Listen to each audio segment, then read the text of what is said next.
అన్ని వైపుల నుండి వ్యతిరేకత వస్తున్న రాజ్యాంగ మౌలిక స్వరూపాన్ని దెబ్బతీసి ఒకే దేశం ఒకే ఎన్నికల లక్ష్యంగా రూపొందించిన వివాదాస్పద జమిలి బిల్లును కేంద్ర ప్రభుత్వం పార్లమెంట్లో ప్రవేశపెట్టడం ప్రజాస్వామ్యానికి గొడ్డలు పెట్టువంటిదని సిపిఐ-ఎంఎల్ లిబరేషన్ నాయకులు డాక్టర్ చిన్నపల్లి సత్యనారాయణ అన్నారు.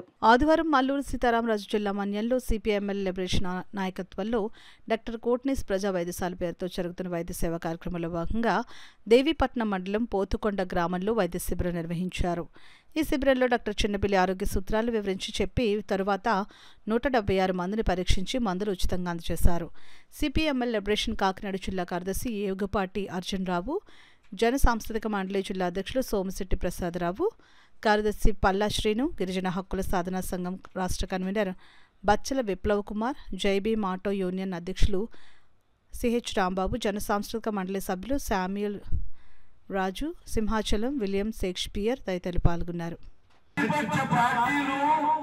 ఈ బిల్లు రాజ్యాంగానికి వ్యతిరేకంగా ఉందని, ప్రజాస్వామ్య స్వరూపం పైన, సమాఖ్యవాదం పైన దాడిగా దీనిని అభివర్ణించడం సరైనదే. ఈ జమిలి ఎన్నికల ప్రతిపాదనతో దేశంలో కేంద్రీకృత నిరంకుశ రాజకీయ వ్యవస్థ నెలకొంటుంది. అది ఏకపార్టీ పాలనకు, ఆ తరువాత ఏకవక్తి నియంతృత్వానికి దారితీసే ప్రమాదం వస్తుంది.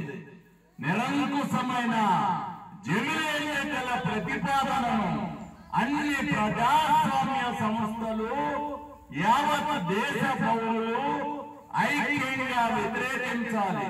భారత రాజ్యాంగాన్ని, దేశంలో ప్రజాస్వామ్యాన్ని కాపాడుకోవాలి. అందుచేత పోరాడదాం. ప్రజాస్వామ్యం, సోషలిజం